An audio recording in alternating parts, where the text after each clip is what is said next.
Hay una época del año que se empieza a sentir en el aire, ¿no?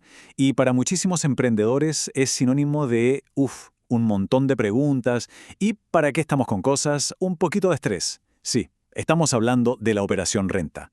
Pero a ver, ¿y si este año lo enfrentamos de una forma totalmente distinta? Bueno, de eso se trata esto. Vamos a desglosarlo para que pierda el misterio. Si esa pregunta resuena, aunque sea un poquito, entonces de verdad qué bueno que estén acá. La idea es transformar esa ansiedad en control, que al terminar quede clarísimo si corresponde declarar, cómo se hace y, lo más importante, salir de esto sin un solo dolor de cabeza. A ver, partamos por lo primero. Vamos a derribar un mito gigante. Mucha gente escucha declaración de renta y el cerebro automáticamente piensa pagar impuestos. Pero ojo, que no siempre es así. Una cosa es declarar, o sea, contarle al Servicio de Impuestos Internos cómo le fue al negocio, y otra cosa muy diferente es que toque parar.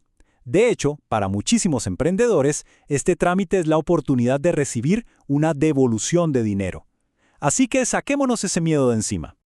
Bien, para tomar el control, lo primerito es entender el concepto central de todo esto. ¿Qué es exactamente la renta? Vamos a ver que en realidad no es tan complicado como suena. En palabras súper simples, la renta es la utilidad del negocio. Es la ganancia que se generó en el año comercial, que va del 1 de enero al 31 de diciembre. Y aquí está el punto clave, el que hay que grabarse. No son las ventas totales, es lo que queda en el bolsillo después de restar todos los gastos necesarios para que el negocio funcione. Miren, esta tabla lo deja clarísimo. La fórmula es así de simple. Imaginemos una pyme que vendió 30 millones de pesos en un año. Esos son sus ingresos. A eso le restamos todos los gastos aceptados, el arriendo, los sueldos, la publicidad, lo que sea. Supongamos que fueron 10 millones. El resultado, esos 20 millones, esa es la utilidad, esa es la renta. Y es sobre ese monto, y solo sobre ese, que se calcula si hay que pagar impuesto o no. Perfecto, ya sabemos qué es la renta. Ahora la pregunta del millón es, bueno, ¿y a quién le toca declarar? Y quizás más importante aún, ¿quiénes deberían hacerlo incluso si no están obligados? Porque sí, a veces conviene.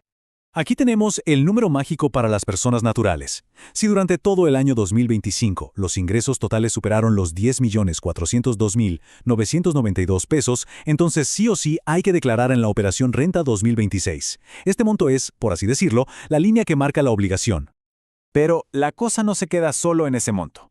Hay que declarar sí o sí si se emitieron boletas de honorarios, si se es socio de una empresa y se recibieron retiros de utilidades, o si simplemente se tiene una empresa. Da lo mismo el tamaño.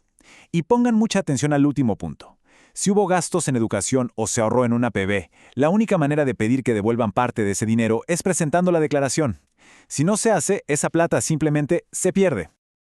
Ok, ahora viene una de las claves más importantes y que de verdad la mayoría de la gente pasa por alto. Si alguien cree que todo este proceso arranca en abril, lamento decir que ya va llegando tarde a la fiesta. Hay un paso previo que lo define absolutamente todo. Así de claro y así de simple. El verdadero inicio de la operación renta son las declaraciones juradas, las famosas DDJ. Piensen en ellas como la información previa que uno le da al Servicio de Impuestos Internos para que su propuesta de declaración sea la correcta. Ignorarlas es, de verdad, el primer gran error que se puede cometer. Para que esto quede súper claro, les cuento la historia de Seba. Él, por ahorrarse un poco, decidió hacer su operación renta solo, con lo que le proponía el SEI, pero no hizo las declaraciones juradas. Pagaba 500,000 pesos al mes por su oficina, o sea, 6 millones al año. Como no lo informó en la DDJ de arriendos, para el SEI ese gasto nunca existió. El resultado, su utilidad se vio artificialmente más alta. Pagó muchísimo más impuesto del que le correspondía, y para rematar, le llegó una multa por no presentar la DDJ. Un doble costo por un solo error. Para que no nos pase lo de Seba, aquí tienen un torpedo con las DDJ más comunes para una pyme.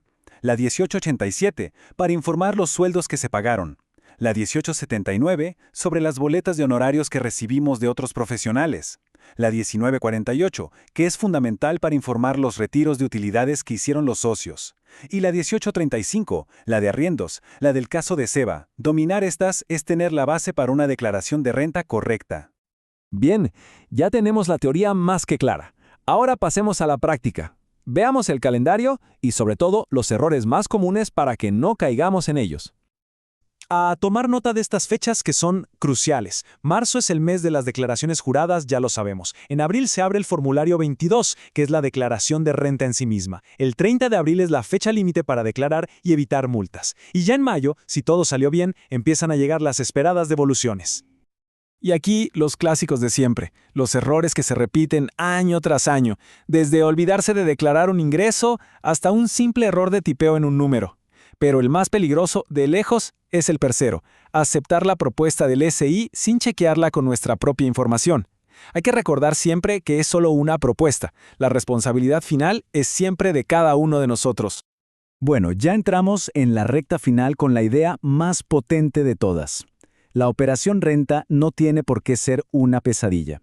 El gran secreto está en la preparación durante todo el año, no solamente en abril.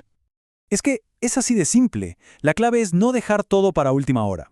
Tener una planificación tributaria, mantener un registro ordenado de cada ingreso y cada gasto, eso es lo que realmente marca la diferencia.